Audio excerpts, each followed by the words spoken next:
you know, your personality creates your personal reality. That's it. And your personality is made up of how you think, how you act, and how you feel. So if you keep thinking the same way, you keep acting the same way, you keep feeling the same way, everything stays the same in your life, because nothing changes in your life until you change, right? So turns out if you keep thinking the same way, making the same choices, doing the same things, creating the same experiences, and feeling the same emotions, or responding to your life in the exact same way, you keep doing that, your biology tends to get more rigid.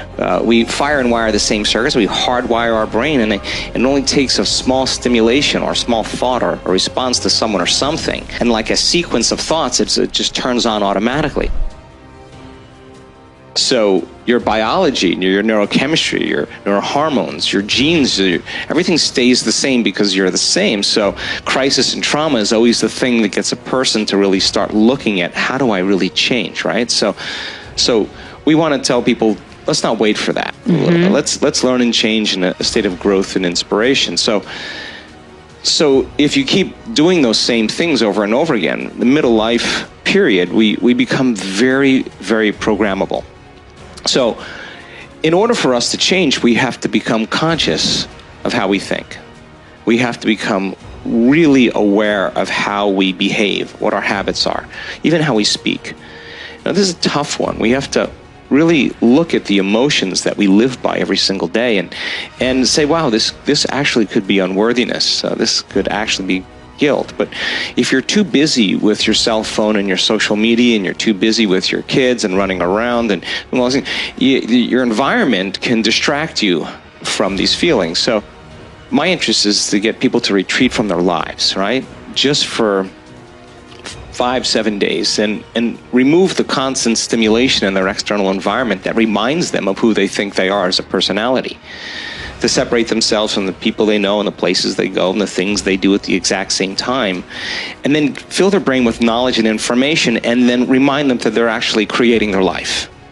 So if your personality creates your personal reality, that means then in order for you to change your personal reality, you got to change your personality. How would an abundant person think? Write it down, dude, and fire and wire those thoughts in your brain and install the hardware. Keep doing it with attention and intention. It becomes the new voice in your head. It becomes a software program. Then say, okay, how am I going to be in my life today? What would an abundant person, how would they behave?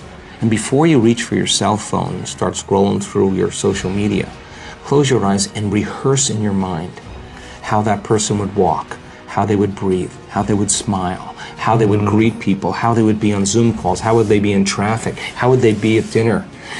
And the act of closing your eyes and mentally rehearsing the act, if you're truly present, the brain does not know the difference between the real life experience and what you're imagining.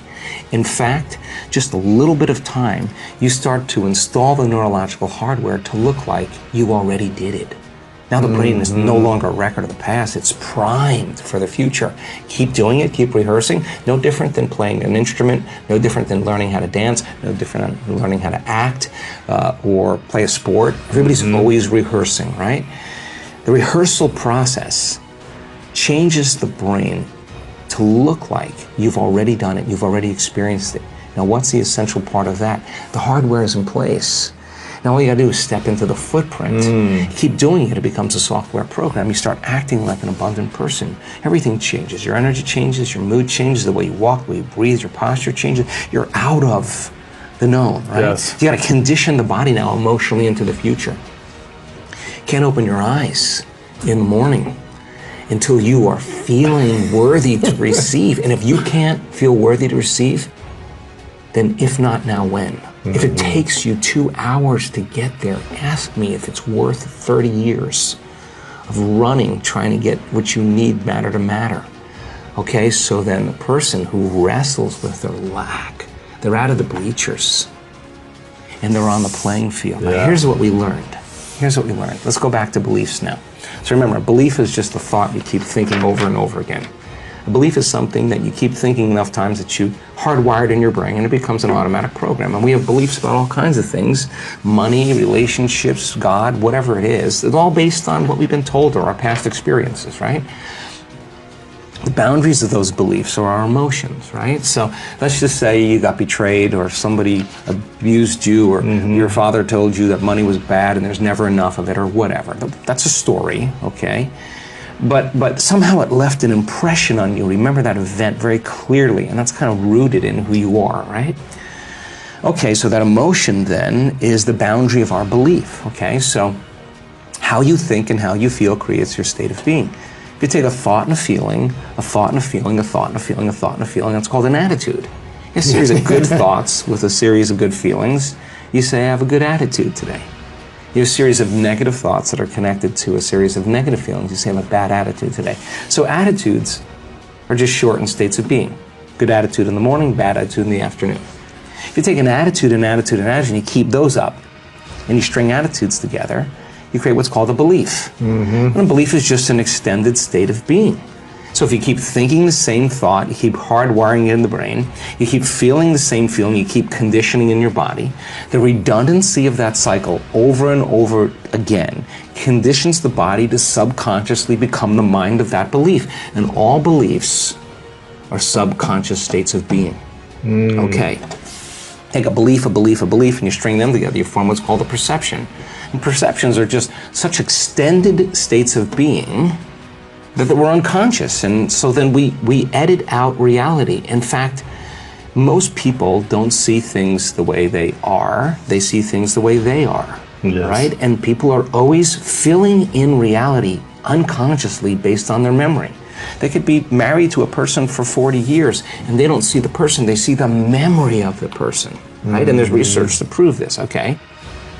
How many things you could get done if you had an infinite amount of time? An infinite number of possibilities. That's the quantum. Now, in the quantum, there's nothing structural, there's nothing material, there's nothing physical, there's no form, right? So what is it made of? It's made of energy, frequency, vibration, thought, consciousness, information, and every thought in that realm has a frequency. So all possibilities already exist. You don't have to create the possibility. In fact, all you have to do is become aware that it exists. The moment you do that, you are changing the thought and you're producing a different frequency. Now, if the person is astute enough to feel the frequency of the thought in the quantum and not wait for the experience to happen, but the thought of abundance would produce the feeling of abundance. For most people in three-dimensional reality, the thought of abundance produces the lack of not having it. That's why they're trying to create it, right? But in the quantum, you got to feel it in order to experience it, okay? So as you get closer and closer to that point, that source, that singularity, pure love, the zero-point field, whatever you want to call it, universal mind, that the creator, pure consciousness, as you get closer and closer to it, the closer you get to it, the more bliss, the more love, the more ecstasy you feel, then you're no longer creating from lack or separation. The closer you get to it in the process of creation, the shorter the distance between the thought of what you want and the experience of having it, between the cause and the effect, from one point of consciousness and the other point of consciousness. So then people can create from the field instead of from matter if they have a coherent brain and a coherent heart, and they actually can send a coherent signal out and feel the emotion ahead of the experience. Then those synchronicities and opportunities that they're creating from fifth dimensional reality requires doing less. Somehow it's drawn to us, or it comes to us. It comes in ways that we least expect, that surprises us. Like, whoa, where did that come from? And now what does that do? It proves to you that you're the creator of your life, that instead of the victim of your life. And what's a victim? You say to someone, why are you feeling this way? What's wrong with you today? And they say, I am this way because of that person, because of that circumstance. What they're really saying is that person or circumstance is actually controlling my feelings and controlling my thoughts. Well, anything that's controlling my feelings and my thoughts, I'm victim to, right? So it makes sense then that when things are good, you feel good, and when things are bad, you feel bad, right? So when you start changing the way you think and feel, and it starts producing outcomes in your life, you're going to believe you're the creator of your life and less of the victim of your life. And the hardest part about all of this is just making the time to do it.